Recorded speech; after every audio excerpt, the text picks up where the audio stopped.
أستغفر الله الذين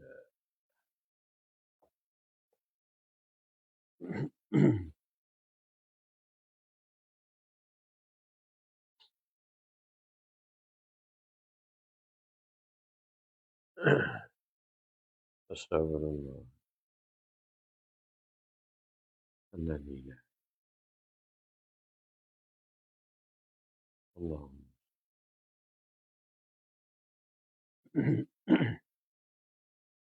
السلام عليكم ورحمة الله وبركاته ก็อัลฮัมดุลิลละห์นะครับสำหรับค่ำคืนนี้นะครับเรามามุซากะเราะห์กันใน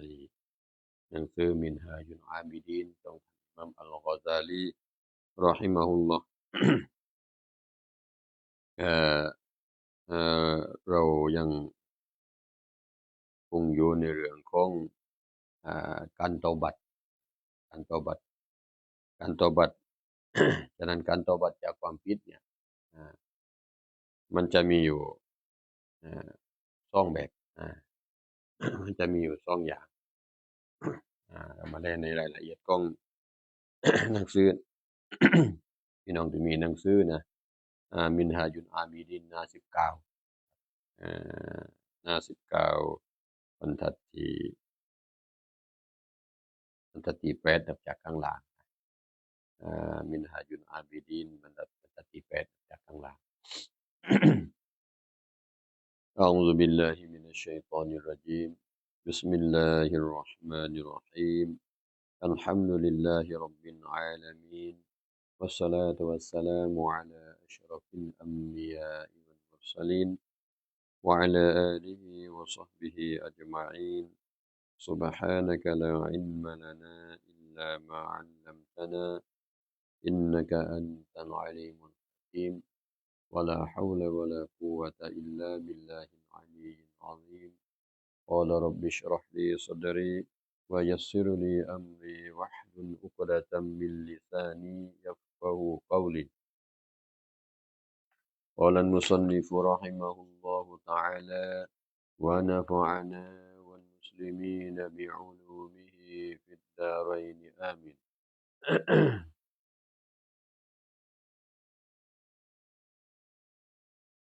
Maka adalah perhimpunan pekerjaan ini อ่า อันนี้เรามาต่อเรามาต่อจากในอาทิตย์ที่แล้วอ่า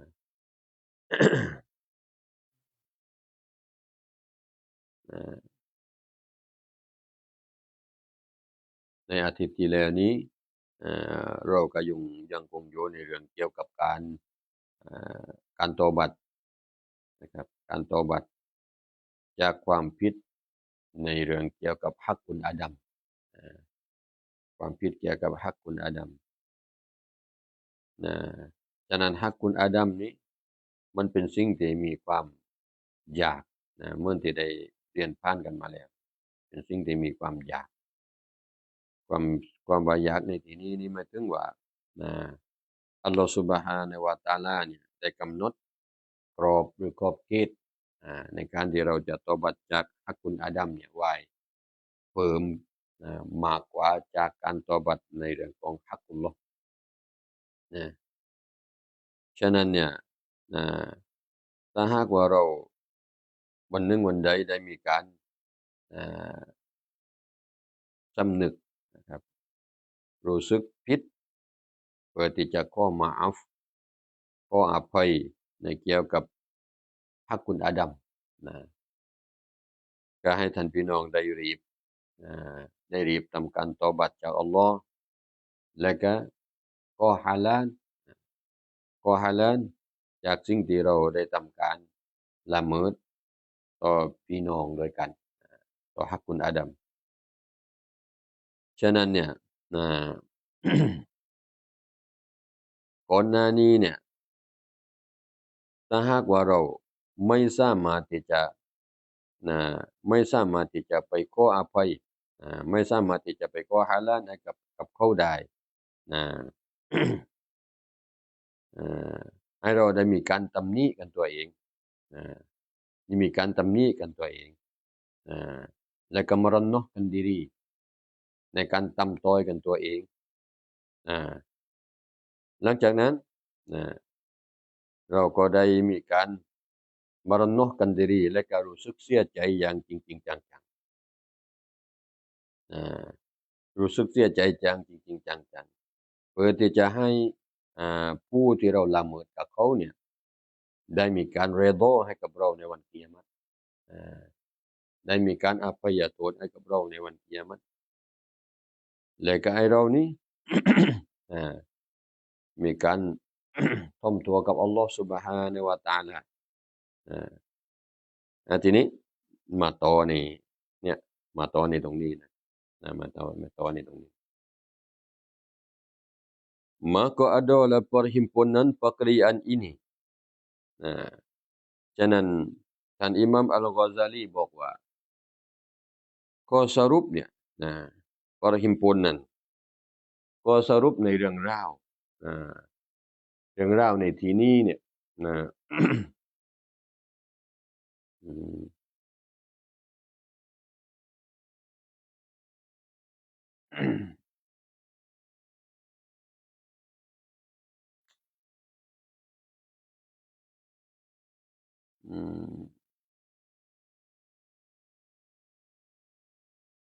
ก็สรุปในเรื่องราวตรงนี้นี่นะ เรื่องราวเกี่ยวกับการที่เราพูดคุยกันอยู่นะเรื่องราวที่เราพูดคุยกันอยู่ในการที่จะขออภัยขอมาอัฟขอฮาลาลต่อผู้ที่เราทำการละเมิดเนี่ยนะฉะนั้นสรุปได้ว่า maka barang yang engkau dapat daripada meredhakan lawan ในสิ่งใดก็ตามที่ท่านสามารถที่จะทำได้ความหมายว่า barang yang engkau dapat ไม่ว่าในสิ่งใดก็ตามที่ท่านสามารถที่จะทำได้สิ่งที่เรามีความสามารถในการที่จะทำได้ daripada meredhakan lawan จากการที่จะขออภัยหรือขอความยินยอมจากลาวันก็คือผู้ตรงกันข้ามของเราผู้ตรงกันข้ามนั่นก็คือผู้ที่เราได้ทำการละเมิดกับเขาฉะนั้นไม่ว่าโดยหนทางไหนก็ตามนะถ้าหากเราสามารถที่จะไปขอความโปรดปรานจากเขาได้ถ้าหากเราสามารถที่จะไปขอฮาลาลกับเขาได้ถ้าหากเขายังมีชีวิตเนี่ยให้เราก็ไปขอฮาลาลจากเขาก็ให้เขาอนุโลมก็ให้เขาอภัยโทษให้แต่ถ้าหากว่าเขาผู้นั้นผู้ที่เราละเมิดนี้ได้เสียชีวิตไปแล้วนะเราก็จำเป็นที่สุดในการที่จะไปขออภัยขอฮาลาลกับทายาทของเขาพร้อมถ้าหากว่าได้มีการละเมิดในเรื่องของทรัพย์สิน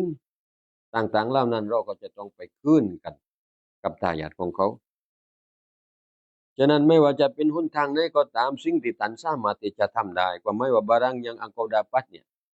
สิ่งที่ท่านสามารถที่จะทำได้จากการที่จะไปขอความยินยอมจากเขานั้นhendaklah engkau kerjakan ก็wajibบนท่านที่จะต้องทำเช่นนั้นwajibที่ฉันจะต้องทำความหมายว่า hendaklah engkau kerjakan เนี่ยwajib บนท่านที่จะต้องทำการขออภัยโทษกับเขาขอความเรดอขอความโปรดปรานจากเขาเท่าที่ท่านสามารถที่จะทำได้ฉะนั้นเนี่ยการที่เราจะไปขอให้เขาอภัยโทษให้ในเรื่องกับฮักคุณอาดัมท่านก็จะต้องใจกิริยามารยาทจะต้องใจความอ่อนโยนยังจะต้องไปด้วยความสำนึกผิดและก็ท่านจะต้องสร้างความดีกับเขาผู้ที่เราละเมิดเราอย่าได้มีอคติอย่าถือว่าเราเนี่ยเป็นผู้ที่ดีกว่าอย่าถือว่าเรานี่เป็นผู้ที่สูงส่งกว่าอย่าถือว่าเราเนี่ยสามารถที่จะ ลวงล้ำสิทธิของเขาได้เมื่อนึงเมื่อใดก็ได้หรือว่าบุคคลผู้นั้นเนี่ยไม่มีโทษไม่มีภัยฉะนั้นเนี่ยนะการก่อฮาลาลเนี่ยเมื่อท่านสามารถที่จะทำได้ในสิ่งไหนนี่ฮะเนาะละอังเกากริยอกันท่านอิหม่ามอัลกอซาลีบอกว่าท่านจะต้องสร้างความอ่อนโยนกับเขาฉันจะต้องเข้าไปหาเขาบินอิห์ซานีอิลัยฮิมโดยการสร้างความดีกับเขาการขออภัยกับเขาเนี่ยเราก็จะต้องมีการสร้างความดีทำในสิ่งที่ดีกับเขาด้วยหน้าตาที่สดชื่นด้วยหน้าตาที่มีความรู้สึกผิดนะครับความหมายว่าก็สิ่งเหล่านี้คือเป็นสิ่งที่ยากดังที่พี่น้องได้รู้กันอยู่แล้วนะครับว่าอัลลอฮฺซุบฮานะฮูวะตะอาลานี่จะไม่อภัยให้ในเกี่ยวกับสิทธิฮักคุณอาดัมฉะนั้นเนี่ยท่านจงทำพร้อมๆกับความอ่อนโยนพร้อมๆกับความดีที่แสดงออกอย่างจริงใจต่อเขาdan barang yang tidak dapatและสิ่งใดก็ตามที่ท่านไม่สามารถที่จะทำได้ barang yang tidak engkau dapat เนี่ย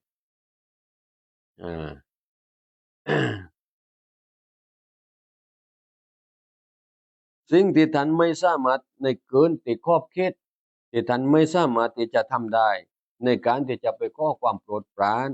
ขอความเรดอขอความยินยอมจากเขาเนี่ยความหมายว่า barang yang tidak dapat เนี่ยyakni daripada meredhakan lawan สิ่งที่ท่านไม่สามารถที่จะไปทำได้จากการที่จะไปขออภัยจากการที่ไปขอความโปรดปรานขอความยินยอมจากเขาผู้ที่เราทำการละเมิดกับเขานั่นสมมติว่าถ้าหากว่าเราก้าวไปหาเขาเนี่ยเรามีการเสิร์ฟมาอย่างดีแล้วว่าถ้าหากว่าเรามีการก้าวไปหาเขาเนี่ยแน่นอนจะตกเยาะเย้ยจะตกดูแคลนจะตกว่าด่าเสียหายต่างๆนานาอันนี้เราคือต้องมองในข้อเท็จจริงว่าถ้าหากว่าเราก้าวไปเนี่ยแน่นอนที่สุดมันจะเกิดฟิตนะในที่นี้ไม่ถึงว่าอาจจะถูกฉกถูกต่อยอาจจะถูกด่าถูกว่าถูกทำร้ายดูแคลนต่างๆนานาฉะนั้นเนี่ย เมื่อสิ่งที่ท่านไม่สามารถที่จะไปทำได้จากการที่จะไปขอความยินยอมขอความเรดอกับเขา kembali kamu kepada Allah Ta'ala dengan tadarru' dan ibtihan อันนี้คือเมื่อท่านไม่สามารถที่จะทำได้โดยการประเมินของเราแล้วเนี่ยถ้าหากว่าเราประเมินแล้วโดยการประเมินของเราแล้วนี่ประเมินจากเหตุการณ์ประเมินจากความเป็นจริงเนี่ยถ้าหากเราก็ไปขออนุโลมกับเขาไปบอกกล่าวกับเขาสิ่งที่เราล่วงละเมิดไปขออภัยไปขอโทษกับเขาเนี่ยแน่นอนที่สุดเราจะได้รับการเยาะเย้ยเราจะได้รับการดูถูกดูแคลนเราจะได้รับการด่าเสียหายต่างๆ มันมีนะพี่น้องนะวันหนึ่งที่เรารู้สึกตัวรู้สึกผิดเราได้ทำผิดกับเพื่อนเราได้ทำผิดกับพี่น้องแต่แล้วเนี่ยเราต้องการที่จะขออภัยต้องการที่จะขอมาอัฟอย่างจริงๆจังๆเราไปหาเขาเราไปหาถึงบ้านเขาด้วยว่าใจที่อิคลาสเพื่ออัลลอฮฺซุบฮานะฮูวะตะอาลาในการที่จะไปขออภัยกับเขาแต่ในขณะเดียวกันเมื่อเราไปถึงขออภัยกับเขาเนี่ยบอกเล่าเรื่องราวสารพัดผิดต่างๆเรากลับถูกดูแคลนถูกเยาะเย้ยทักทางถูกด่าถูกว่าถูกรื้อฟื้นต่างๆนานาฉะนั้นสิ่งเหล่านี้เนี่ยถือว่ามันเป็นสิ่งที่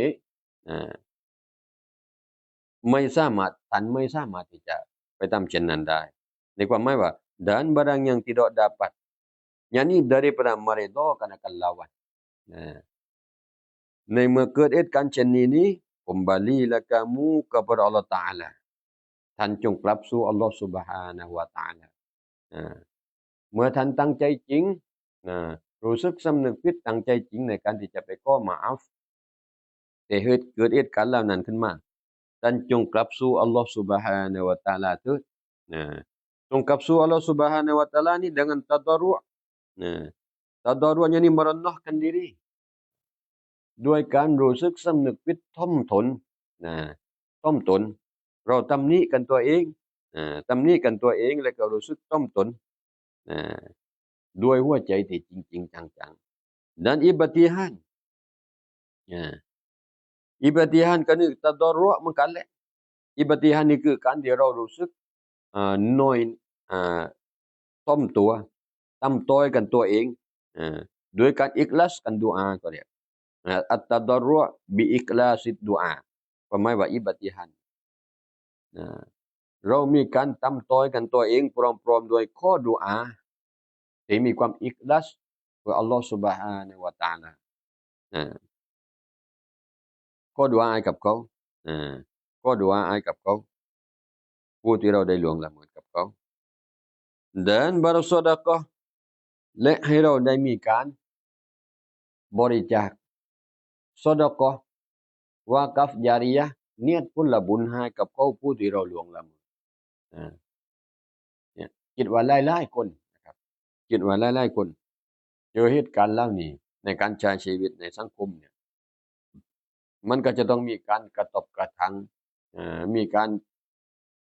ทำในสิ่งที่ทำให้ผู้อื่นเนี่ยเป็นการล่วงละเมิดแต่วันหนึ่งที่เรารู้สึกผิดเนี่ยเขาผู้นั้นไม่ยอมอภัยให้กับเราก็ผู้นั้นเนี่ยครับเยาะเย้ยทักทางแล้วนี้เนี่ยนี่คือเป็นทางที่อัลลอฮฺซุบฮานะฮูวะตะอาลาได้กำหนดไว้ให้เราให้เราได้มีการซอดะกอฮ์และก็มีการอิคลาสกันดุอาเพื่ออัลลอฮฺซุบฮานะฮูวะตะอาลาเราดุอาให้กับเขานะครับดุอาให้กับเขาก็อัลลอฮฺซุบฮานะฮูวะตะอาลาจงให้เขาเนี่ยเป็นผู้ที่มีอีหมานก็อัลลอฮฺซุบฮานะฮูวะตะอาลากับเขาเป็นผู้ที่มีความบารักัตมีความเจริญและก็ซอดะกอฮ์วากัฟญาริยะห์ต่างๆเนี่ยเราไปงานมัสยิดได้ต่างๆทำการบริจาคเนี่ยผลบุญให้กับเขาสาเหตุที่เราจะต้องทำเช่นนี้เนี่ยในฐานะที่เราได้มีการล่วงละเมิดกับเขานี้ supaya ia lawanan redha daripadamu pada hari kiamat นั่นก็เพื่อต้องการที่จะให้โคตรงกันข้ามเราเนี่ยหรือว่าผู้ที่เราล่วงละเมิดกับเขานี่redha daripadamu redha ให้กับท่าน pada hari kiamat เพื่อต้องการที่จะให้เขานี่ได้อนุโลมโปรดปรานยินยอมให้กับเราในวันกิยามะห์สาเหตุที่เราจะต้องยอมตกต่ำสาเหตุที่เราจะต้องยอมต่ำต้อยกันตัวเองเพื่ออัลลอฮฺ Subhanahu wa Ta'ala และก็อิคลาสกันดุอาซอดะกอฮ์บริจาควากัฟญาริยะห์ต่างๆเพื่อต้องการที่จะให้ผู้ที่เราได้ล่วงละเมิดกับเขานั้นเรโดให้กับเราในวันกิยามะห์เราพยายามหาหนทางในการที่จะสร้างความดีกับเขาmaka adalah kamu di dalam kehendak Allah Subhanahu wa Ta'ala pada hari kiamat ฉะนั้นmaka adalah kamu ฉะนั้นเมื่อถึงวันกิยามะห์นั้นเมื่อถึงวันกิยามะห์นั้นท่านก็จะอยู่ di dalam kehendak Allah Subhanahu wa Ta'ala pada hari kiamat ในวันกิยามะห์ท่านก็จะได้อยู่ในความประสงค์ของอัลลอฮฺ Subhanahu wa Ta'ala ในวันนั้นในวันกิยามะห์นั้นเมื่อเราพยายามหาหนทางในการที่จะสร้างความดีกับผู้ที่เราได้ทำการละเมิดกับเขาเนื่องจากสาเหตุว่าเราไปขอมาอัฟกับเขาไม่ได้ไปหาเขาไม่ได้ตอนอยู่บนโลกนี้เพราะเหมือนเหตุผลที่ได้กล่าวไปเลยเราสร้างความดีต่างๆมากมายกายกองดุอาให้กับเขาซอดะกอฮ์ให้กับเขาหลังจากนั้นในวันกิยามะห์เนี่ย ท่านก็จะอยู่ในความประสงค์ของอัลลอฮฺซุบฮานะฮูวะตะอาลาอยู่ในความประสงค์ของอัลลอฮ์แล้วที่อัลลอฮฺซุบฮานะฮูวะตะอาลาได้ประสงค์ว่าจะให้ผู้ที่เราล่วงละเมิดนี่อภัยให้กับเราหรือไม่ให้อภัยกับเราอยู่ที่ความประสงค์ของอัลลอฮ์dan harafmu daripada kurnia Allah และเราได้หวังจากความโปรดปรานทั้งหมดทั้งมวลนี่คือเราหวังหวังความโปรดปรานจากอัลลอฮฺ سبحانه และ تعالى ในการที่จะให้บุคคลผู้ที่เราล่วงละเมิดนั้นยินยอมให้กับเราในวันเกียรติในการที่จะให้ผู้ที่เราละเมิดกับเขานี่ยินยอมให้กับเราในวันเกียรติเราหวังโปรดปรานจากอัลลอฮฺ سبحانه และ تعالى ซึ่งความโปรดปรานของอัลลอฮฺ سبحانه และ تعالى นั้นยังมลกปี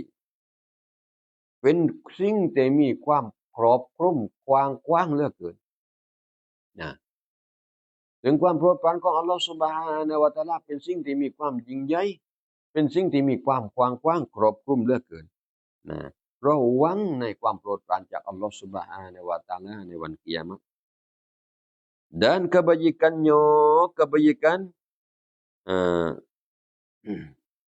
Allah nan dan kebaikan Allah yang amat besar และความดีของอัลลอฮฺ سبحانه และ تعالى เป็นสิ่งที่มีความยิ่งใหญ่เหลือเกินความดีจากอัลลอฮฺ سبحانه และ تعالى นี่มีความยิ่งใหญ่ความโปรดปรานของอัลลอฮฺ سبحانه และ تعالى เนี่ยเป็นสิ่งที่มีความครอบคลุมกว้างเหลือเกินเราหวังในความโปรดปรานจากอัลลอฮฺ سبحانه และ تعالى ในวันกิยามะห์เพราะบนโลกนี้เนี่ยเราใช้ความพยายามหลังจากที่เรามีการละเมิดเข้าไปเนี่ยเราก็ใช้ความพยายามทุกหนทางเลยหลังจากนั้นเนี่ยเราก็มอบหมายให้กับอัลลอฮฺ سبحانه และ تعالى แล้วแต่อัลลอฮฺ تعالى ประสงค์ในวันกิยามะห์โดยหัวใจที่อิคลาส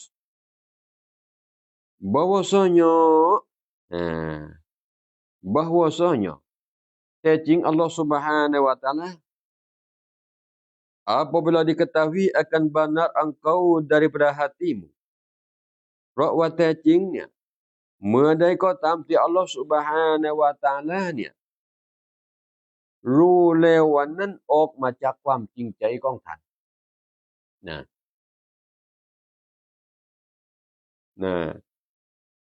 เพราะว่าแท้จริงเนี่ยเมื่ออัลลอฮฺ سبحانه และ تعالى เนี่ยรู้ว่าเราได้ทำพยายามจากความจริงจังและทั้งหมดทั้งมวลที่เราทำออกไปเนี่ยมันออกมาจากความจริงใจของเราเนี่ยความหมายว่า apabila diketahui akan benar engkau daripada hatimu เมื่อใดก็ตามที่เราเนี่ยอัลลอฮฺ سبحانه และ تعالى รู้แล้วว่าทั้งหมดนี่มันออกมาจากความจริงใจของเราในการที่รู้สึกสำนึกผิดในการที่เราจะไปขออาลานกับเขาไปขอโทษกับเขาเนี่ยเพื่อต้องการที่จะให้กลับมาดีกันเหมือนเดิมเพื่อต้องการที่จะให้กลับมาเป็นเพื่อนกันได้เหมือนเดิมเพื่อต้องการที่จะให้กลับมาเป็นพี่เป็นน้องกันได้เหมือนเดิมแต่เมื่อสิ่งเหล่านั้นไม่ได้รับการตอบรับเนี่ยอัลลอฮฺตะอาลาเป็นผู้ที่รู้ดี dan bahwasanya redha ya Allah dan bahwasanya redha ya Allah Ta'ala daripada lawan kamu และแท้จริงเนี่ยอัลลอฮฺ سبحانه และ تعالى ผู้ที่จะอนุโลมผู้ที่จะยินดีผู้ที่จะยินยอมให้กับคู่ลาวันของท่านนี่ให้กับคู่ลาวันของท่านคือหมายถึงว่าแต่จริงอัลลอฮฺ سبحانه และ تعالى เนี่ยredha ya Allah daripada lawan kamu หมายถึงว่า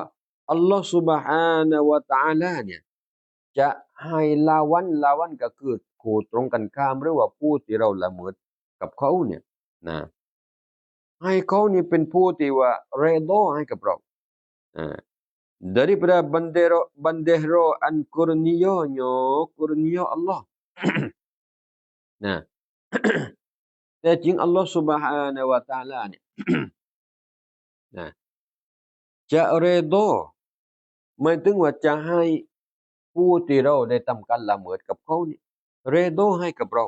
นะเรโดให้กับเรายินยอมให้กับเรานะเพราะทั้งหมดทั้งมวลเนี่ยมาจากคลั่งของความโปรดปรานจากอัลลอฮฺ سبحانه และ تعالى มันเดฮโรอันกุรนิโยนี่แปลว่าคลั่งแห่งความโปรดปรานจากอัลลอฮฺ سبحانه และ تعالى เนี่ยเออเพราะว่าแต่จริงอัลลอฮฺ سبحانه และ تعالى นี่จะให้ผู้ที่เราได้ทำการล่วงละเมิดกับเขาเนี่ยได้เรโดให้กับเรานะจากคลั่งแห่งความโปรดปรานจากอัลลอฮฺ سبحانه และ تعالى dan tidak hukum bagi kamuและtidak hukum nah tidak hukum bagi kamu นะและก็จะไม่มีหุกมให้กับท่านนะหุกมในการที่จะท่านความหมายว่าความหมายว่า tidak hukum bagi kamu ตรงนี้เนี่ยคือไม่มีหุกมให้กับท่านในตอนที่ท่านอยู่บนดุนยานะในการที่จะให้ผู้ที่ท่านทำการละเมิดกับเขาเนี่ยนะผู้ที่ท่านไปทำการละเมิดกับเขาเนี่ยนะ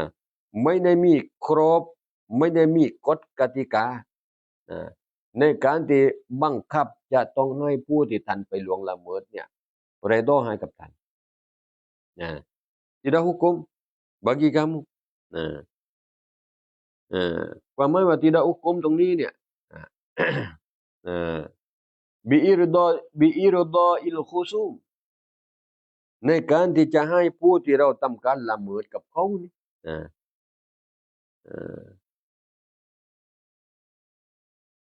ไม่มีหุกม dan tidak hukum bagi kamu yani tidak hukum bagi kamu pada ini dunia nah dengan meredokan bagi lawan dengan meredokan bagi lawan nah ไม่มีหุกมเพราะเรื่องเล่านี้เป็นเรื่องที่มีความหนักหน่วงเมื่อได้คุยกับพี่น้องมาตั้งแต่ต้นแล้วนะว่าเรื่องระหว่างสิทธิหรือว่าฮักกุลอาดัมเนี่ยเป็นสิ่งที่มีความสำคัญเป็นสิ่งที่มีความยากลำบากฉะนั้นtidak hukum bagi kamu tidak hukum bagimu pada ini dunia บนโลกดุนยานี้นี่ไม่มีหุกมบนท่าน dengan meredokan bagi lawan ในการที่จะให้ลาวันโกลาวันของท่านเนี่ยหรือว่าผู้ที่เราได้ทำการล่วงละเมิดสิทธิ์กับเขาเนี่ยได้ทำการเรโดฉะนั้นเนี่ย maka ketahui olehmu ฉะนั้นท่านจงโปรดจงทราบเถิดท่านจงรู้เถิดini haknya ini haknya ฉะนั้นท่านจงรู้เถิดini haknya สิทธิท่านจงรู้เถิดที่นี่จากที่ได้พูดกล่าวผ่านมาแล้วเนี่ย ini haknya ฮักในตรงนี้หมายถึงว่าในการที่เราจะต้องมีการใช้มารยาทในการที่เราจะต้องใช้มารยาทกับอัลลอฮฺ سبحانه และ تعالى ในการที่เราจะต้องรักษาสิทธิของบ่าวเนี่ยก็หมายว่า ketahui olehmu ท่านจงรู้เถิด ini haknya ว่าฮักนี้เนี่ยฮักในที่นี้สิทธิในที่นี้หมายถึงว่าการที่ท่านจะต้องใช้มารยาทด้วยมารยาทต่างๆระหว่างท่านกับอัลลอฮ์และในการที่ท่านจะต้องรักษาสิทธิของท่านกับบ่าวของอัลลอฮ์ความหมายว่าอินี่ฮักเนี่ยอินี่ฮักนี่yakni berperangailah engkau dengan segala perangai bagi Allah หมายถึงว่าในการที่จะท่านจะใช้มารยาทของท่านระหว่างท่านกับอัลลอฮ์และในการที่ท่านจะต้องปฏิบัติในสิทธิระหว่างท่านกับบ่าวของอัลลอฮ์หรือว่าระหว่างท่านกับเพื่อนรวมสังคมเนี่ยฉะนั้นถ้าหากว่าท่านทำเช่นนั้น dapat petunjuk ท่านก็จะได้รับทางนำเมื่อท่านเป็นผู้ที่รักษากัน สิทธิเกี่ยวกับมารยาทระหว่างท่านกับอัลลอฮ์และเกี่ยวกับฮักคุณอาดัมท่านก็จะได้รับทางนำlagi la bo kamu และท่านก็จะเป็นผู้ที่ได้มีกำไรในชีวิตนะบรรปลายที่สุดแล้วท่านก็จะได้เป็นผู้ที่มีกำไรนะฉะนั้นmaka ini lah นี่แหละนะนี่แหละสิ่งที่ว่าได้มีการพูดคุยกันเนี่ยนะ maka apabila engkau ketahui barang yang kami sifatkan dia ฉะนั้นเมื่อใดก็ตามที่ท่านได้รู้เข้าใจแล้วในสิ่งที่กามีก็คือในสิ่งที่มุสลิมเนี่ยนะเมื่อท่านได้เข้าใจแล้วในสิ่งที่มุสลิมได้ทำการอธิบายนะ barang yang kami sifatkan dia kan barang นะสิ่งที่มุสลิมได้ทำการอธิบายมาทั้งหมดทั้งมวลอะไรบางสิ่งที่มุสลิมได้ทำการพูดถึงมาเนี่ยจากการที่เราจะต้องรู้สึกเสียใจนะในการที่เราไปทำความชั่วต่ออัลลอฮ์ในการที่เราจะต้องรู้สึกโศกเศร้าเสียใจในการไปล่วงละเมิดสิทธิของมนุษย์หมายความว่าสิ่งที่มุสลิมได้ทำการอธิบายมาเมื่อเรามีความเข้าใจในจุดนี้แล้วนะเมื่อเรามีความเข้าใจในจุดนี้แล้วจากการที่เราจะต้องเสียใจในการละเมิดกับอัลลอฮ์จากการที่เราจะต้องมรณะกันดีรีกับอัลลอฮ์อ่อนละนอมถ่อมตนกับอัลลอฮ์ฉะนั้นเมื่อเป็นเช่นนั้นเมื่อท่านเป็นผู้ที่เข้าใจแล้วเนี่ย dan engkau lapaskan dengan hatimu daripada mengeriakan upama dosa และท่านพยายามที่จะให้หัวใจของท่านนี้หลุดพ้นก็เรียก lapas เนี่ยพยายามที่จะให้หัวใจของท่านนี้หลุดพ้นจากการที่จะกลับไปทำในสิ่งเหล่านั้นอีกdaripada mengeriakan upama dosa ท่านพยายามที่จะให้หัวใจของท่านนี้หลุดพ้นและก็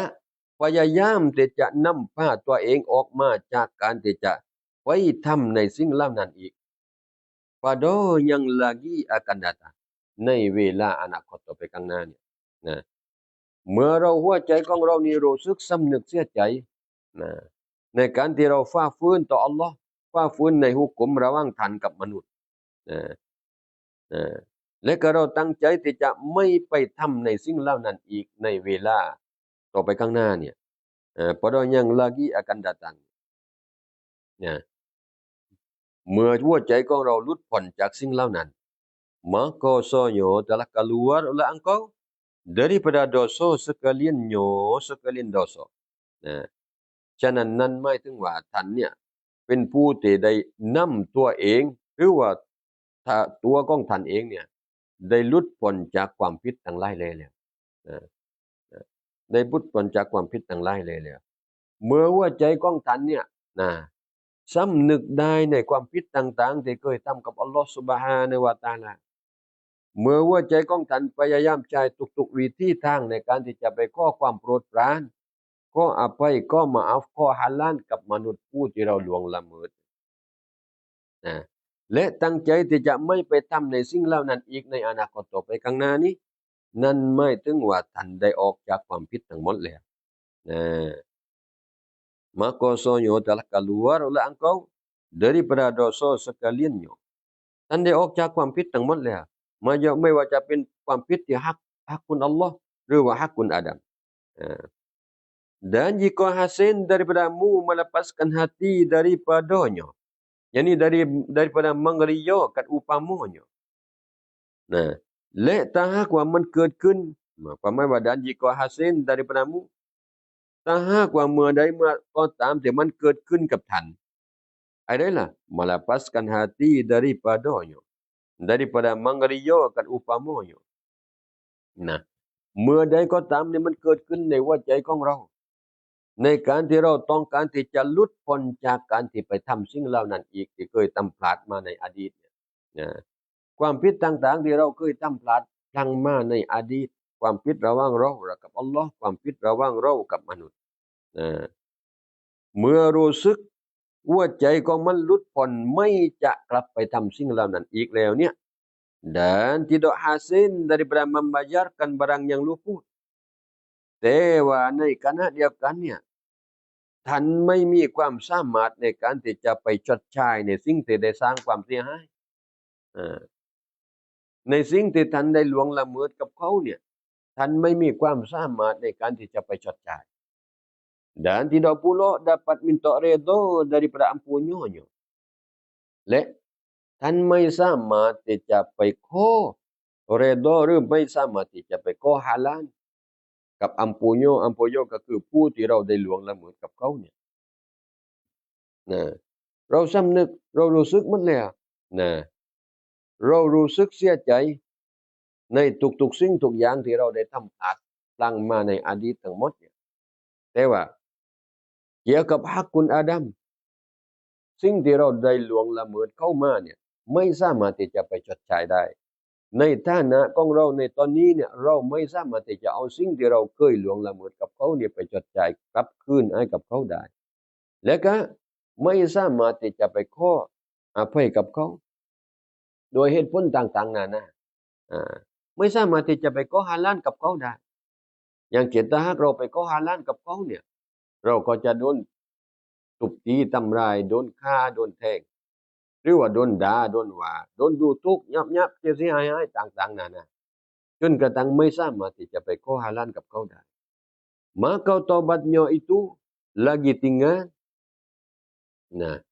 เหลืออยู่ทางเดียวแล้วนั่นก็คือการที่เราจะต้องตอบัตนะlagi tinggal นะในเวลาต่อไปข้างหน้าเราก็จะต้องมั่นคงในการตอบัตระหว่างเรากับอัลลอฮฺซุบฮานะฮูวะตะอาลาเราตอบัตมีการสำนึกผิดต่ออัลลอฮฺซุบฮานะฮูวะตะอาลาและถ้าหากสิ่งเหล่านั้นนี้เรามีความสามารถขึ้นมาในอนาคตในการที่จะคืนในสิทธิที่เราล่วงละเมิดเข้ามานะเราก็จงคืนสิทธิเหล่านั้นนะ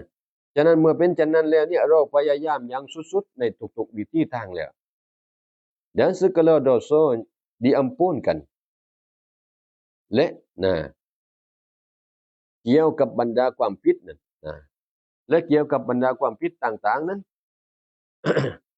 เอ่อ diampunkan เอ่อก็จะได้รับการอภัยและเกี่ยวกับบรรดาความผิดต่างหลายเนี่ยได้รับการอภัย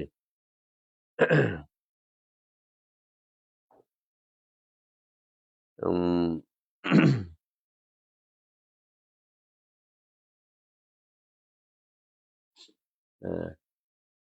dan segala dosa dan segala dosa diampunkan ความหมายว่าโดโซตรงนี้คือโดโซที่ว่าไม่ได้มีการเกี่ยวข้องที่ไม่เกี่ยวพันเกี่ยวกับฮักคุณอาดัมdiampunkan อัลลอฮฺ سبحانه และ تعالى ก็จะอภัยโทษให้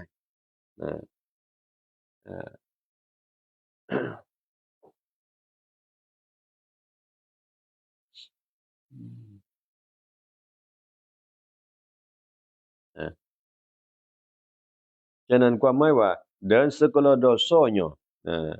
ความหมายว่า dan segala dosanya โดโซในที่นี้นี่คือความผิดระหว่างท่านกับอัลลอฮฺ سبحانه และ تعالى ความผิดระหว่างท่านกับอัลลอฮฺ سبحانه และ تعالى แต่ถ้าหากว่า ความผิดเกี่ยวกับระหว่างท่านกับมนุษย์หรือระหว่างท่านกับฮักกุลอาดัมอันนั้นมันไม่สามารถที่จะไม่สามารถที่จะลบล้างได้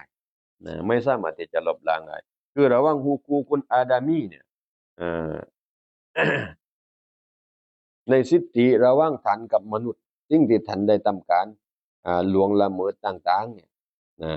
สิ่งเหล่านั้นนี้เป็นสิ่งที่มีความยากเป็นสิ่งที่มีความยากแต่บรรดาความผิดต่างๆนี้ในระหว่างท่านกับอัลลอฮฺซุบฮานะฮูวะตะอาลาก็จะได้รับการอภัยให้ทั้งหมดฉะนั้นเนี่ยเหมือนได้บอกกับพี่น้องนะครับเหมือนได้บอกกับพี่น้องเลยว่าความผิดระหว่างท่านกับฮักกุลอาดัมเนี่ยความผิดระหว่างท่านกับมนุษย์เป็นสิ่งที่มีความยากลำบากเหลือเกินวิธีการเดียวในการที่เราจะทำได้นะครับนั่นก็คือในการที่เราจะต้องขอดุอาให้กับเขาโดยหัวใจที่อิคลาส หรือว่ามีการบริจาคทำการซอดาเกาะห์แล้วก็เนียดผลบุญอ่าต่างๆนานานั่นก็เราหวังในความโปรดปรานที่มีความกว้างขวางเหมือนที่ได้กล่าวมาแล้วหวังในความโปรดปรานที่มันยิ่งใหญ่เหลือเกินจากอัลลอฮฺซุบฮานะฮูวะตะอาลาเพื่อที่จะให้บุคคลผู้นั้นผู้ที่เราล่วงละเมิดกับเขานั้นได้ให้อภัยกับเราในวันอาคิเราะห์อ่า dan inilah yani dan bagi bab ini nah dan bagi bab ini ตรงนั้นพี่น้องมีหนังสือนะครับเราแก้ที่นักอิฐนะ dan kerana inilah pada ตรงนั้นไม่มีตรงนั้นไม่มี dan kerana inilah pada นั้นไม่มีเราเขียนว่า dan bagi bab ini syarahnya amat panjang และในเรื่องเกี่ยวกับบาปนี้เนี่ยบาปในเรื่องของการตอบัตเนี่ยsyarahบาปini amat panjang ในการอธิบายมาทำการอธิบายในเรื่องนี้นี่มันเป็นสิ่งที่มีความมากมายamat panjangนี้อีกยาวเลยในเรื่องการที่เราพูดคุยในเรื่องในการที่จะมาบรรยายอธิบายในเรื่องของการตอบัตต่ออัลลอฮฺซุบฮานะฮูวะตะอาลาเนี่ยamat panjang นะมีความยาวมีความกว้างขวางมีความมากมาย maka tidak menanggungkan dalam muktasar ini และก็ในมุกตะซอดหนังสือเล่มเล็กๆเล่มนี้ไม่สามารถที่จะพอไม่สามารถที่จะจุได้มัน tidak menanggung ในหนังสือเล็กๆเล่มนี้เนี่ยมินฮาจุนอาบิดินkata muallif radhiyallahu anhu ฉะนั้นก็เลยเจ้าของตำราเขาได้กล่าวว่า maka tiliklah olehmu di dalam kitab taubat daripada kutub Ihya Ulumuddin ให้ท่านไปพิจารณาเลยเรื่องในกิตับตอบัตเนี่ยในเรื่องเกี่ยวกับการตอบัตนี้ในหนังสือนู้เลยอิฮยาอุลูมิดดีนของท่านอิหม่ามอัลกอซาลีถ้าเกี่ยวกับเรื่องตอบัตมันจะไปอธิบายอย่างกว้างขวางในหนังสือเล่มนู้ dan pada kitab Qurbah ilallah Ta'ala และก็ในหนังสือ Qurbah ilallah dan kitab Ghayatun Quswa และก็ในตำรา Ghayatun Quswa maka engkau dapatkan faedah yang amat banyak dan kau cedera pun ประโยชน์ที่มากมายนะครับถ้าหากว่าไปได้หนังสือใหญ่ๆเนี่ย dan yang kami sabur di sini และก็สิ่งที่ฉันได้ทำการอธิบายพูดคุยในที่นี้นี่คือในหนังสือเล่มนี้นี่หนังสือกิตาบมินฮาจุนอาบิดีนเล่มนี้เนี่ย yaitu asalnya นั่นก็คือก็เรียกว่าเป็นฐานเป็นพื้นฐานเกี่ยวกับการตอบัตyang dapat tidak daripadanya ถึงมีความจำเป็น daripada asal นะในการที่มุสลิมได้ทำการอธิบายเกี่ยวกับเรื่องการตอบัตเนี่ยไม่ว่าจะเป็นฮักกุลลอฮ์หรือว่าฮักกุลอาดัมทั้งหมดที่ได้กล่าวผ่านมานี้อันนี้ถือว่าเป็นพื้นฐานเป็นพื้นฐานให้เราได้มีความเข้าใจซึ่งรูปแบบและวิธีการในการตอบัตต่ออัลลอฮฺซุบฮานะฮูวะตะอาลานะในกิตาบเล่มนี้ถือว่าเป็นพื้นฐานวะบิลลาฮิตตอฟิกวะบิลลาฮิตตอฟิกและด้วยอัลลอฮฺซุบฮานะฮูวะตะอาลานั้นในการที่เรานี้ข้อการชี้นำจากอัลลอฮฺซุบฮานะฮูวะตะอาลาsumma qala faslun ini sawatu fasan kemudian ketahui hulemu dengan yakin wallahu a'lam ต่อไปเราก็จะมาสู่อีกเรื่องราวที่มีความสำคัญนะครับในการที่จะนำพาหัวใจของเรานี้ให้มีการเชื่อมโยงกับอัลลอฮฺ سبحانه และ تعالى ثم قال فصل والله أعلم بسم الله الرحمن الرحيم الحمد لله رب العالمين والصلاة والسلام على أشرف الأنبياء والمرسلين وعلى آله أجمعين اللهم افتح لنا فتوح الآرفين ووسع أرزاقنا ونور قلوبنا واجعل أعمالنا خالصة لوجهك الكريم يا رب العالمين وصلى الله على سيدنا محمد وعلى الحمد لله